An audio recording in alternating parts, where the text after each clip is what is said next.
Assalamualaikum, bertemu lagi kita dalam YouTube Muhammad Mahwi. Hari ini kita nak sambung apa yang perlu kita pertimbangkan sebelum mengambil X50, Proton X50 part 2. Hari tu dapat satu kan sebab saya nampak terlalu panjang. Saya punya pengalaman kalau saya buat video panjang sangat, lebih 20 minit, viewer dia akan sedih, menyedihkan. Jadi saya sengaja buat dua bahagian supaya yalah, tak semua orang nak habiskan setengah jam untuk menonton satu video yang macam bukan golongan profesional buat kan. Jadi saya rasa agak sesuai lah saya buat dua bahagian. Jadi kita nak sambung. Hari tu kita dah tengok harga, kita dah tengok servis dan juga enjin. Hari ni kita nak bincangkan tentang apa pula yang kita perlu ambil kira sebelum nak beli X50. Yang keempat adalah berkaitan dengan gearbox. Transmisinya. X50 dikuasakan oleh transmisi DCT 6 kelajuan. Betul tak? 6 kelajuan. DCT.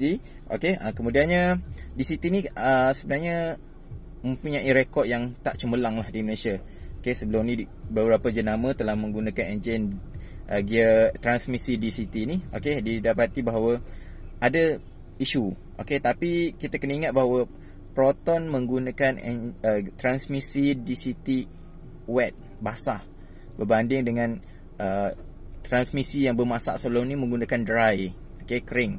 Jadi isunya kat sini adalah cuaca lah. Kat Malaysia ni adalah negara yang panas dan lembap berbanding dengan kenderaan-kenderaan kontinental yang menggunakan DCT dry sebelum ni. Mungkin bila sampai ke negara ini tak sesuai iklim kita dengan penggunaan transmisi dry tu. Jadi dikatakan Proton menggunakan transmisi yang dibangunkan oleh Volvo dan Geely, iaitu wet. Jadi dia lebih tahan dan kita percaya Proton dah menguji ketahanannya di seluruh negara sebelum ni, dan saya rasa sebab tu mungkin mengambil masa sehingga 18 bulan sebelum tak lancar pun lagi, baru preview je kan. Saya rasa itu adalah tempoh yang mereka ambil untuk menguji ketahanan kereta ini dari segi dia punya enjin dan juga dia punya transmisi. Jadi saya harap gearbox ini telah diuji sebelum digunakan. Dan kena ingat bahawa gearbox ini adalah gearbox yang sama digunakan oleh X70. Ingat, X70 CKD dah dilancarkan pada bulan 2 2020, dan sehingga kini kalau kita tengok dalam grup X70 tak melihat banyak isu tentang gearbox ni lah. Saya harap gearbox yang digunakan oleh X50 ini juga tiada masalah. Dan itu mungkin kita perlu ambil pertimbangan lah. Tentang sebab yalah, bila gearbox baru ni sebenarnya dia masih lagi tak diuji. Betul lah, gearbox 4 kelajuan yang automatik biasa tu memang dah diuji oleh banyak kenderaan dan berjalan beratus-ratus juta kilometer lah, gabungan semua kenderaan kan. Tapi ia adalah sebuah teknologi yang lama tapi yang dah diuji kemampuannya, sedangkan DCT ini adalah teknologi baru yang baru nak digunakan. Jadi ketahanannya masih belum betul-betul teruji lah. Jadi kita harap dia punya equality yang baik. Yang kelima, apa yang perlu kita pertimbangkan adalah tentang kualiti X50. Adakah ia sebuah produk Cina, atau ianya adalah sebuah produk daripada Malaysia punya buatan. Kalau ikutkan makluman bahawa 40% bahagian daripada X50 itu adalah buatan Malaysia, manakala 60% lagi adalah buatan Cina. Jadi saya rasa 60% tu mungkin merujuk kepada transmisi dan juga mungkin enjin lah, dan mungkin aksesoris tu semua mungkin dibuat di Malaysia. Jadi saya rasa tentang kualiti ni tak perlu dipertikaikan, sebab X70 pun dah membuktikan bahawa kualiti buatannya adalah baik, dan berkualiti. Dan mungkinlah ada beberapa part, kalau ikutkan yang macam X70 punya isu sebelum ni adalah masalah di sensor hujan tu kot, wiper tu kot agaknya dia selalu pecah. Mungkin buatannya tak sesuai dengan iklim di Malaysia yang panas terik ni. Kalau ikutkan di China mungkin suhunya lebih rendah, jadi tak ada isu lah dia punya sensor punya cover tu. Okey, sedangkan sebab mereka kata yalah benda tu siapa je usik kan, sensor wiper tu kan. Okey, tapi mungkin sebab bila kita lap atas tu, terkejut aku. Okey, sensor wiper tu bila kita lap dia crack.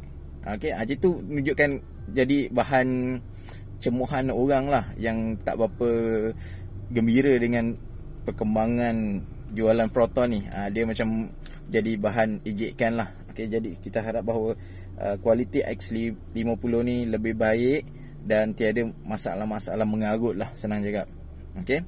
Alright, kemudian keenam kita pergi kepada benda yang orang Malaysia kalau beli kereta mesti dia akan cerita tentang minyak. Okey, minyak. Kalau X70 dulu sebenarnya kuat minyak jugalah sebab dia berat di hingga 1.7 tan gitu kan.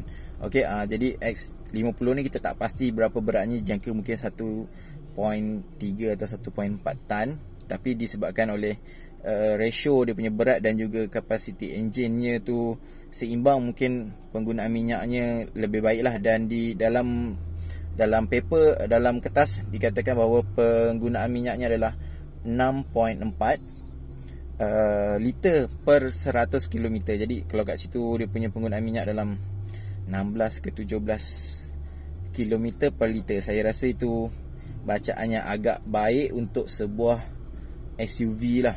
Okey, sebab kalau saya punya kereta ni yang saya tengah buat video ni, Honda City. Okey, Honda City ni kalau di highway dia boleh capai sehingga 20 km per liter.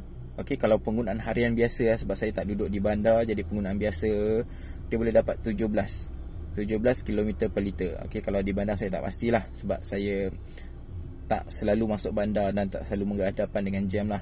Okey, tapi kalau penggunaan 17 km per liter tu gabungan antara 80% luar bandar dan 20% jalan bandar.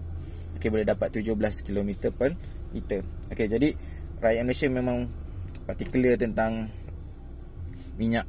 Jadi itu yang kita akan risaulah, penggunaan minyak ni, adakah X50 ni kuat makan minyak ke ataupun tidak. Tapi saya rasa dengan ratio berat dan juga kuasa enjin tu mungkin menyebabkan penggunaan minyaknya akan cantik lah, saya rasa.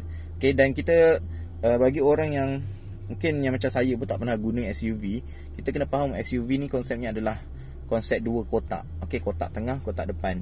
Okay, jadi ianya adalah bentuk kotak. Jadi kita tahu rintangan anginnya dan ianya tak aerodinamik sebenarnya. Jadi sepatutnya kita boleh expect bahawa penggunaan minyak tu lebih tinggi daripada penggunaan sedan yang lebih aerodinamik. Okey, jadi kita kena ambil kira dan perlu compromise lah untuk dapat sebuah SUV. Kita kena korbankan sikit penggunaan minyak tu, tapi saya tak rasa yang penggunaan minyaknya terlalu teruk lah. Okey, salah satu sebab kenapa saya tidak ambil X70 sebenarnya adalah kerana saya memikirkan minyak lah.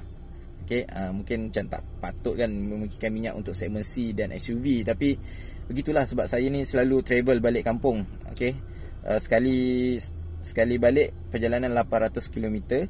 Okey, dan saya akan balik kampung, itu pergi balik lagi 800 lagi. Okey, dan akan balik kampung dalam 4 kali setahun. Jadi saya bayangkan penggunaan minyak kalau terlalu ketara, dia menjejaskan sedikitlah bajet untuk balik kampung tu. Okey, jadi itulah. Dan kita kena faham juga ianya adalah sebuah kereta yang dikuasakan oleh enjin turbo. Okey, jadi bila enjin turbo, jangan samakan dengan enjin biasa yang ekonomik. Okey, dia adalah enjin turbo 1.5 yang didesak, okey, dan dinaikkan dia punya kuasa kudanya sehingga 177 PS. Okey, jadi yang saya faham enjin turbo ni berkaitan dengan minyak lah. Makin banyak bahan bakar yang disalurkan, makinlah kuatlah enjin tu, maksudnya gitulah kan. Jadi kita kena faham, kita kena compromise. Kita adalah kita sedang memandu sebuah SUV. SUV satu hal, kemudian SUV yang berenjin turbo. Jadi penggunaan minyak tu perlu compromise lah. Dan saya rasa 6.4 per 100 km di atas kertas tu, saya rasa itulah bacaan yang cantik lah. Okay, dan yang terakhir kita masuk kepada masa untuk menunggu. Okay, bagi yang dah booking tu, yang dah dapat SMS, dah siap dapat undangan lah untuk lihat preview di mana di KL tu, di PJ tu. Okey, mungkin kena menunggu berapa lama, sedangkan kereta ni dah booking dah boleh buka 16 hari bulan ataupun 17 hari bulan, okey, September. Tetapi tarikh dilancarkan tu tak tahu lagi bila. Okey, kalau dilancarkan pada pertengahan Oktober, berapa lama lagi masa yang diperlukan untuk dapat kereta itu. Okey, waktu menunggu ni mungkin lama, dan mungkin ramai orang yang booking awal ni kerana nak dapatkan tax holiday tu. Okey, mungkin dalam anggaran 5,000 mungkin tax holiday yang akan dapat.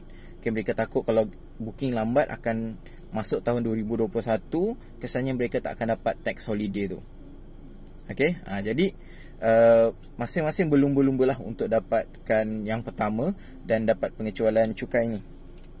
Okey, Proton kata mereka sebenarnya sasarkan X50 ni adalah 4,000 saja unit yang mereka sasarkan sehingga penghujung tahun 2020, 31 Disember tahun 2020.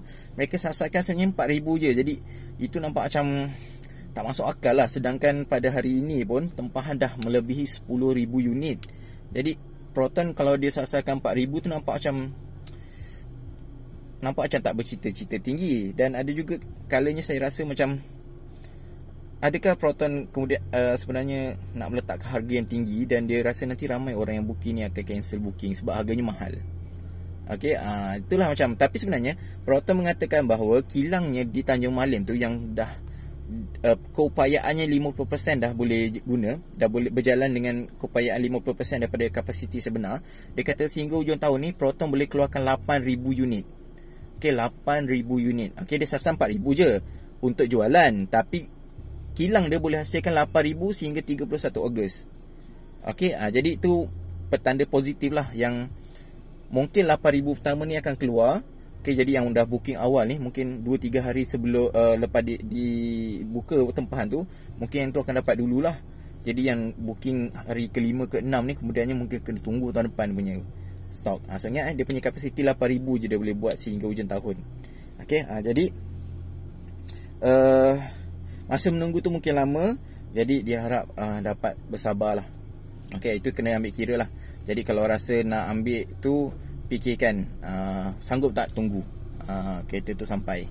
Okey, jadi itu je 7 perkara yang saya nak kita ambil, bakal pembeli X70 ni ambil kira sebelum membeli X50 ni. Okey, jadi kesimpulannya, dijangka bahawa X50 ni akan mengubah hala tuju Proton secara total selepas ini. X70 tu sebenarnya dah banyak mengubah Proton sebenarnya. Okey, tapi saya rasa X50 ni mengubah Proton secara sepenuhnya nanti, di mana orang akan mula untuk membeli produk Proton dan memberi kepercayaan kepada Proton untuk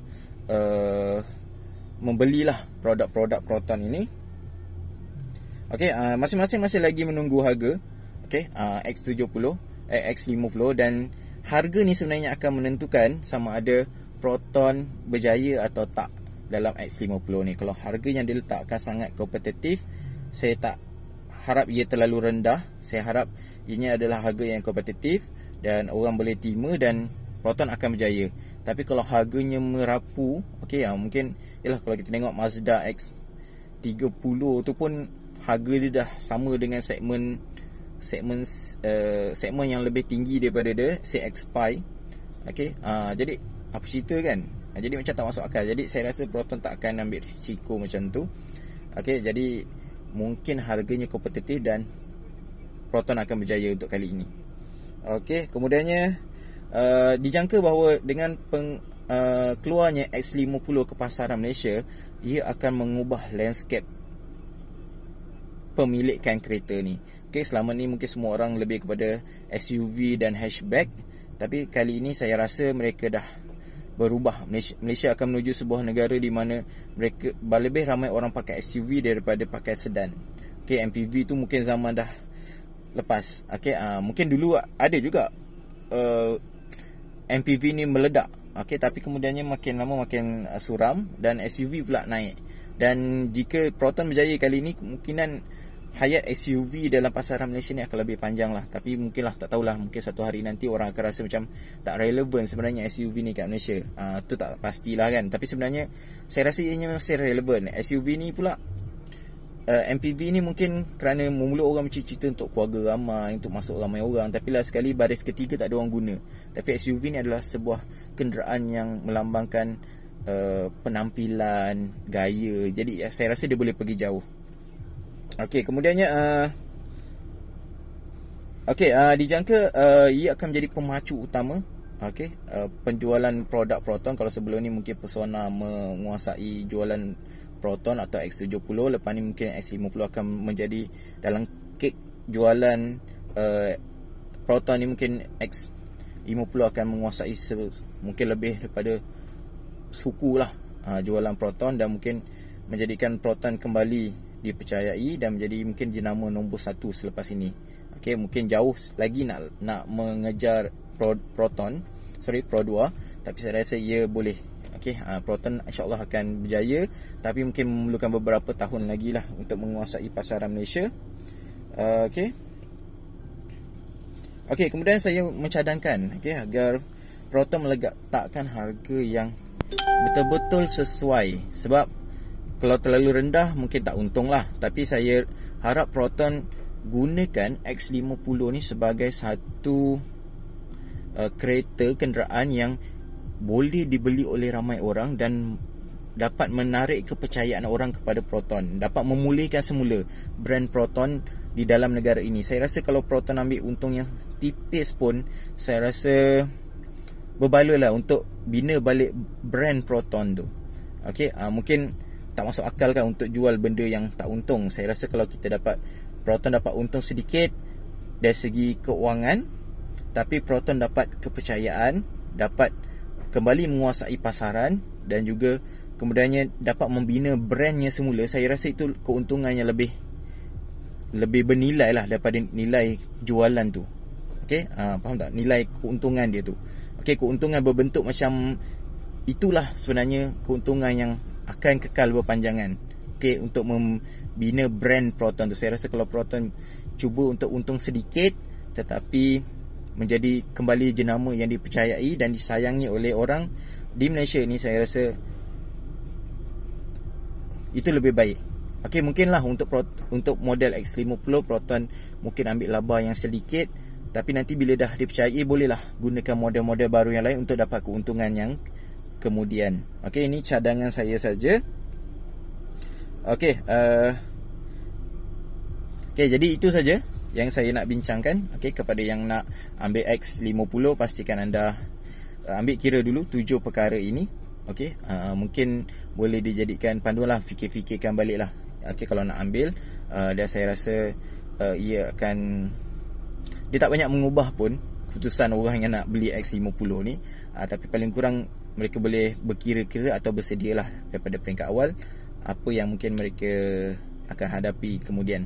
Okey, jadi jangan lupa untuk komen kalau tak setuju ataupun nak tambah apa-apa pun, boleh guna ruangan komen, dan juga jangan lupa subscribe lah YouTube channel saya ni, sebab ianya adalah percuma. Okey, jadi jumpa lagi dalam video seterusnya. Assalamualaikum dan salam sejahtera.